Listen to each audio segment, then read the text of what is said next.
बिहार में इंडी गठबंधन ने वक्फ बचाओ संविधान रैली कर शक्ति प्रदर्शन किया, लेकिन इस रैली का आयोजन जिस संगठन ने किया वो इमारत शरिया नामक एक मुस्लिम संगठन। यह संगठन बिहार, ओडिशा और झारखंड में सक्रिय है। इसलिए इस आयोजन को लेकर बीजेपी ने लालू यादव, तेजस्वी यादव और आरजेडी को घेर लिया। आरोप लगाया कि इंडी गठबंधन के मंच से अब बाबा साहब अंबेडकर के संविधान की नहीं बल्कि शरिया और शरीयत की बातें हो रही हैं। बीजेपी ने पूछा कि क्या इंडी गठबंधन बिहार में शरिया कानून लागू करने की सोच रहा है क्या? सुनिए सुधांशु त्रिवेदी को, फिर बताता हूं कि वक्फ कानून का विरोध करके आरजेडी फंसी कैसे। वक्फ बोर्ड के जिन प्रावधानों के विरुद्ध इंडी गठबंधन के नेता बार बार बोल रहे हैं, क्या वो प्रावधान सऊदी अरब में लागू है जो इस्लाम की जन्मस्थली है? नहीं। क्या इंडोनेशिया में लागू है जो सबसे बड़ा मुस्लिम देश है? नहीं। क्या टर्की में लागू है जो खलीफत की सीट रही है? नहीं। क्या वो पाकिस्तान और बांग्लादेश में लागू है? नहीं। जो आईएसआईएस की भूमि है, सीरिया और इराक के हिस्से, वहां पे लागू है? नहीं। तो मैं पूछना चाहता हूं इंडी गठबंधन से कि आप बिहार में क्या सऊदी अरब, इंडोनेशिया, टर्की और आईएसआईएस से ज्यादा बड़ा शरिया का कानून लागू करने की सोच रहे हैं? जहां तक इस्लाम धर्म के, इस्लामी अकीदे के मुकद्दस रवायतों का सवाल है तो बहुत साफ कहना चाहता हूं, कुरान में वक्फ नाम का कोई वर्ड नहीं है। यह मुल्ला मौलवियों का अपना क्रिएशन है। वक्फ कानून पर पटना के गांधी मैदान में इंडी गठबंधन ने कल जो माहौल बनाया था उसे आज बीजेपी पंचर कर रही है। बीजेपी ने बता दिया कि वक्फ के आंसू गरीब मुसलमान के लिए नहीं निकल रहे, बल्कि उन ताकतवर मुल्ला मौलवियों के लिए निकल रहे हैं जिन्होंने जमीनें हड़पी हुई। और ऐसी ही बातें खुद लालू यादव कह चुके हैं।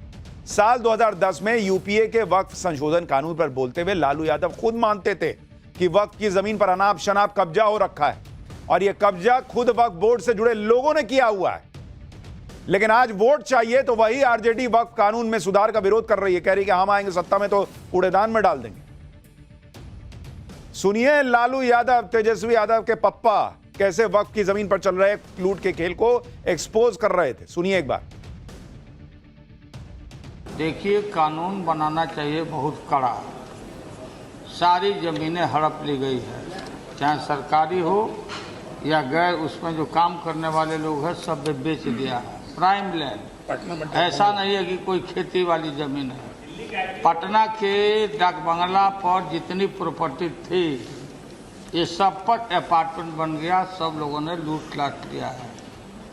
आगे से खैर अब तो लाइए इसको पास हम लोग कर देते हैं संशोधन आपका, लेकिन आगे से कड़ाई के साथ जो भी बल्लियाँ बना रहे हैं इसको संवैधानिक अधिकार दीजिए और कम्युनिकेबल ऑफेंस करिए। अगर कोई बेचता है सो, और जो कब्जा किए हुए है सो, और ये सारे लोगों को क्रिमिनल मतलब नॉन बेलेबल इसको नहीं बनाइएगा, तब तक आपका ये खंता पूर्ति ये होता रहेगा।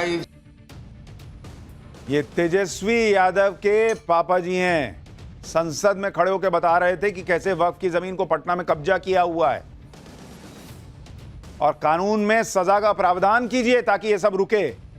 तो मुसलमानों को तेजस्वी यादव से पूछना चाहिए कि मुसलमानों को उनका हक दिलाने वाला कानून क्यों वो डस्टबिन में फेंकना चाहते हैं। जब लालू यादव यूपीए सरकार में थे तब वो वक्फ कानून में सुधार पर जोर दे रहे थे। अब जब नरेंद्र मोदी ने वक्फ कानून में ऐसे संशोधन किए जिससे जमीन की लूट रुके और गरीब मुसलमानों का फायदा हो, तो लालू यादव की पार्टी मुसलमानों को भड़काने का काम कर रही है। दरअसल आरजेडी के निशाने पर मुस्लिम वोट है जिसे वो हाथ से जाने नहीं देना चाहते। आप अगर खुद देखिएगा कि बिहार में स्थिति क्या है, जरा इसको आप देखिए।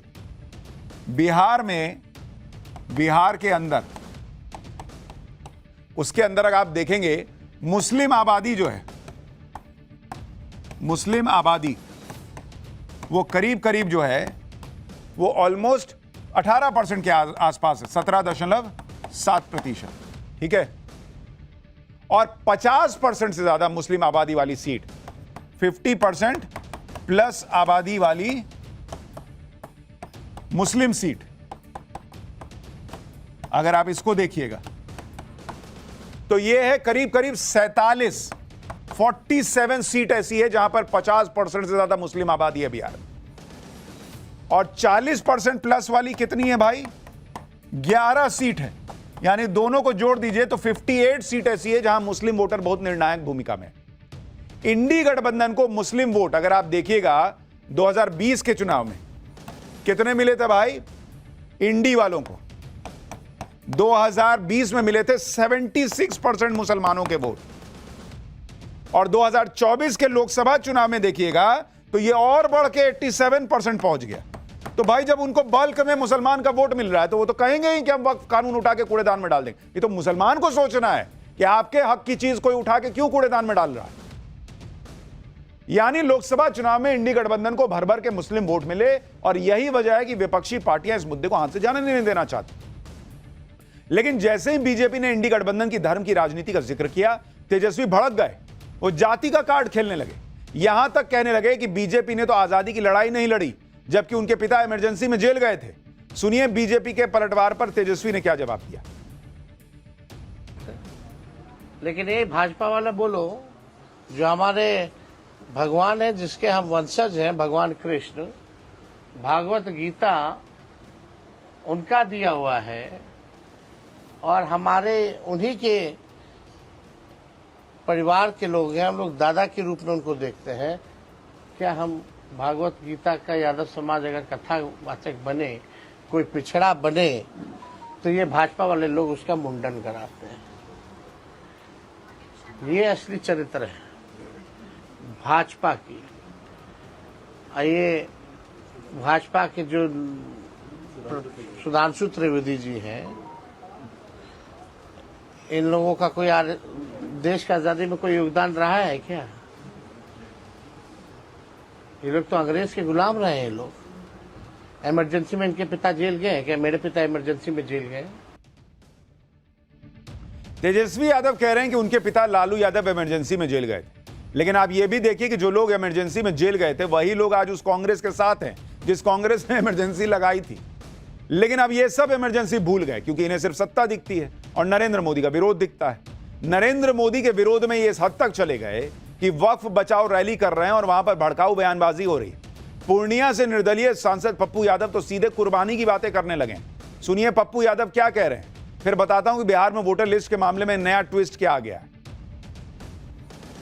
मुसलमान के विरोधी नहीं है, ये मुसलमान के हार में सनातन की संस्कृति को मिटाना चाहते हैं।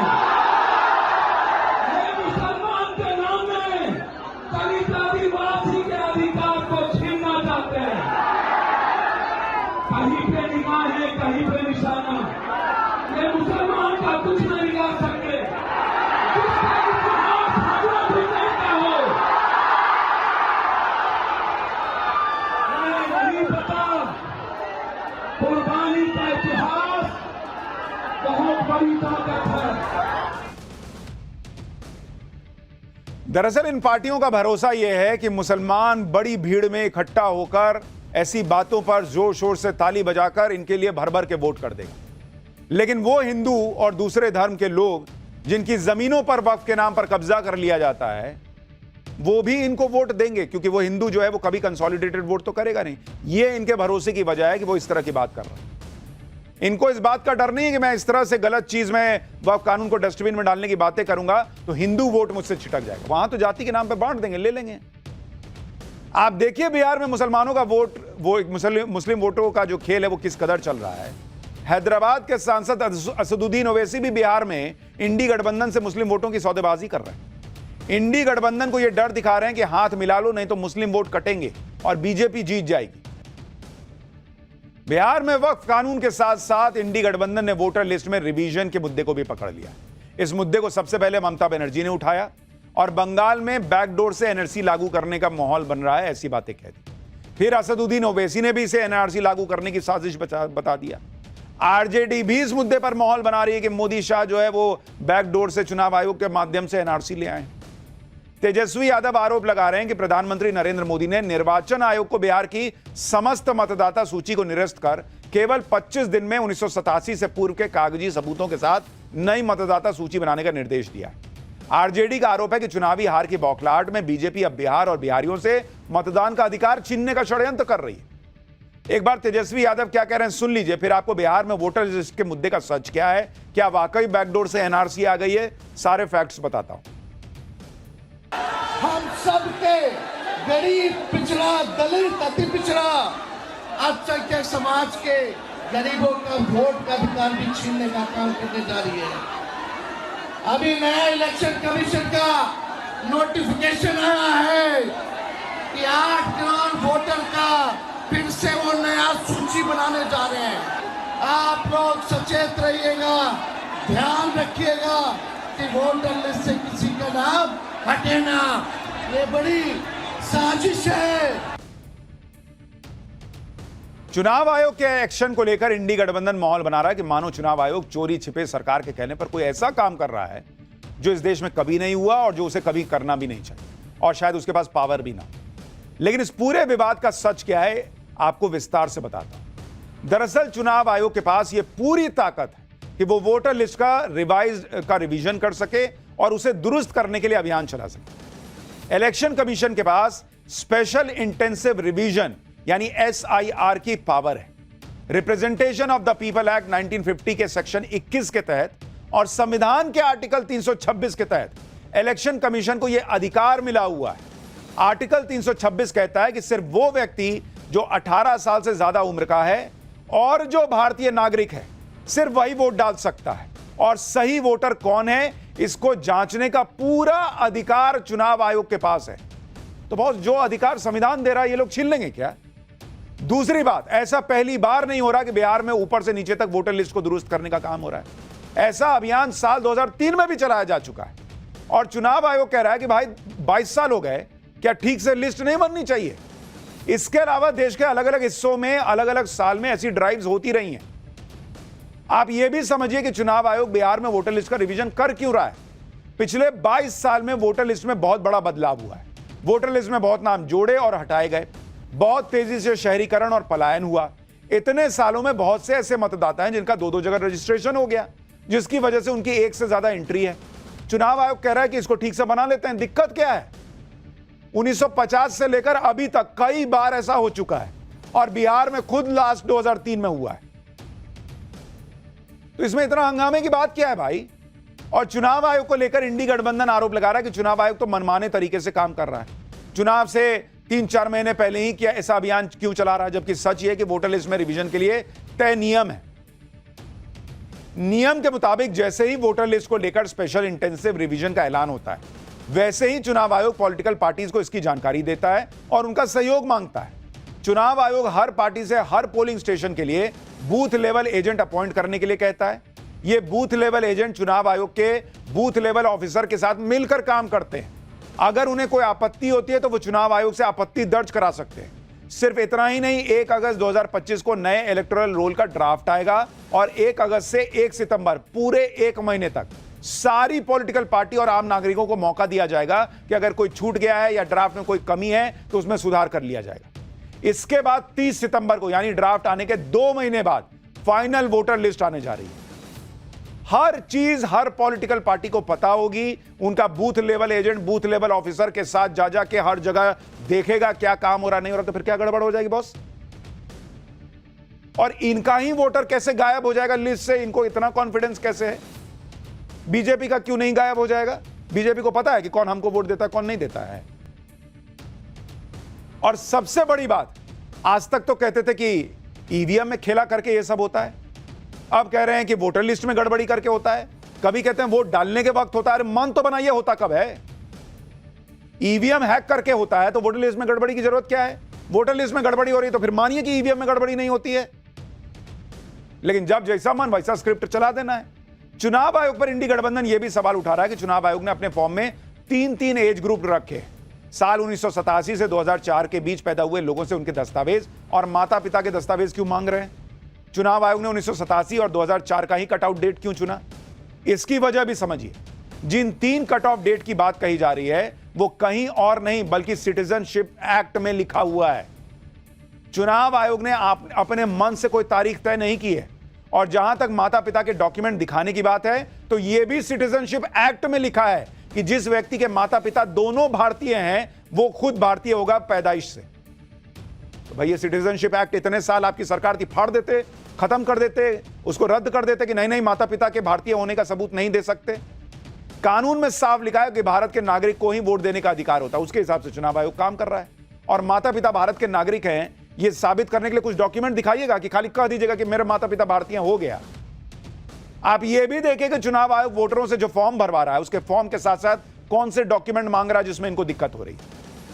भाई चुनाव आयोग कह रहा पासपोर्ट लगा दो, बर्थ सर्टिफिकेट है तो दे दो, बोर्ड या यूनिवर्सिटी से जारी एजुकेशन सर्टिफिकेट है तो दे दो, फैमिली रजिस्टर में तो नाम होगा वो दे दो, सरकार की तरफ से कोई जारी जमीन या हाउस अलॉटमेंट का सर्टिफिकेट है तो वो दे दो, कोई पेंशन ऑर्डर दे दो, सरकार की तरफ से जारी कोई आइडेंटिटी कार्ड दे दो, सर्टिफिकेट डॉक्यूमेंट कुछ तो होगा, किसी local authority, bank, post office, LIC से जुड़ा कोई डॉक्यूमेंट दे दो, राशन कार्ड दे दो। ऐसा कौन प्राणी है इस देश में भाई जिसके पास कोई डॉक्यूमेंट नहीं है, वो देश का नागरिक भी है, कोई सरकारी योजना का लाभ नहीं ले रहे हो, कहीं तो जाते होगे, ट्रेन का टिकट कटाते होगे, कोई तो चीज करते हो, कहीं तो डॉक्यूमेंट दिखाते होगे, कोई डॉक्यूमेंट नहीं है तुम्हारे पास। ऐसे कैसे चल रहा है भाई? और ये इतना लिस्ट दिया हुआ कि इसमें से कुछ दे दो सब मान लेंगे, लेकिन नहीं। अपनी पहचान को साबित करने के लिए हर व्यक्ति के पास इनमें से कोई ना कोई डॉक्यूमेंट तो होता ही है, लेकिन बवाल खड़ा करना है तो करना है कि बाप रे बाप ऐसा डॉक्यूमेंट मांग लिए कि अब तो एनआरसीए हो रहा है बैकडोर से। चुनाव आयोग ने बिहार के वोटरों को एक और बड़ी राहत भी दे दी है। चुनाव आयोग ने अपनी वेबसाइट पर साल 2003 की वोटर लिस्ट भी डाल दी है। इसके मुताबिक बिहार के 4,96,00,000 वोटर यानी करीब 60% तो कोई दस्तावेज देने या जमा करने की जरूरत नहीं है। वो 60% वोटर तो पहले ही दस्तावेज देने की झंझट से भी मुक्त हो गए। अब बताइए, लेकिन फिर भी बिहार और बंगाल में इंडी गठबंधन पूरा माहौल बना रहा है कि बीजेपी वोटर लिस्ट से नाम कटवा रही, एनआरसी लागू कर रही है बैकडोर से। इंडी गठबंधन के नेता जनता को ऐसे ही मुद्दों में उलझा रहे हैं, कभी वक्त का नाम लेकर, वक्फ का नाम लेकर, कभी जाति का नाम लेकर। यूपी में भी ऐसा ही खेल करने की कोशिश की जा रही है। पहले कथावाचक वाले विवाद पर ब्राह्मण वर्सेस यादव करने की कोशिश हुई, इसे लेकर इटावा में हिंसा हुई। अब एक दलित युवक की लाश मिलने के बाद प्रयागराज में भयंकर बवाल हो गया। आरोप है कि आजाद समाज पार्टी के मुखिया और सांसद चंद्रशेखर पीड़ित परिवार से मिलने प्रयागराज जा रहे थे, उन्हें पुलिस ने रास्ते में रोक लिया। इससे गुस्साए उनके समर्थकों ने आगजनी तोड़फोड़ कर दी। गुस्सा कार्यकर्ताओं ने पुलिस पर पथराव किया, कई गाड़ियों में आग लगा दी, एसडीएम की गाड़ी को भी नुकसान पहुंचाया। यूपी पुलिस ने इस मामले में चंद्रशेखर आजाद के 50 समर्थकों को गिरफ्तार किया है। इनके खिलाफ एनएसए के तहत एक्शन होगा। हालांकि चंद्रशेखर आजाद का कहना है कि हिंसा फैलाने वाले उनके समर्थक थे ही नहीं। यूपी में यह सब चल रहा है, जाति संघर्ष को हवा दी जा रही है, जाति की राजनीति के खिलाफ बोलने वालों को टारगेट किया जा रहा है। और पाठशाला में थोड़ी देर बाद आपको बताऊंगा कि यूपी में कैसे अखिलेश यादव बाबा बागेश्वर को टारगेट करने पर आ गए, कैसे बाबा बागेश्वर ने अखिलेश यादव को जवाब दिया है। आज पूरा चैप्टर थोड़ी देर में अभी खोलूंगा। लेकिन मुद्दा वक्फ का हो, जाति का हो, वोटर लिस्ट का हो, टारगेट पर नरेंद्र मोदी हैं। इंडी गठबंधन दिन रात नरेंद्र मोदी को कुर्सी से हटाने के सपने देखता रहा है, फिर चाहे उसके लिए कुछ भी करना पड़े। और आप देखिए कि दिल्ली में झुग्गियों पर बुलडोजर एक्शन के बहाने अब पीएम मोदी पर हमला बोलते बोलते कि ये कह दिए केजरीवाल के लोग कि पीएम के घर में घुस के कब्जा कर लेंगे, वहां घुस जाएंगे। ऐसी ऐसी धमकियां दी जा रही हैं। सुनिए अरविंद केजरीवाल के बगल में बैठकर आम आदमी पार्टी के नेता गोपाल राय क्या कर रहे हैं, कह रहे हैं, क्या बोल रहे हैं।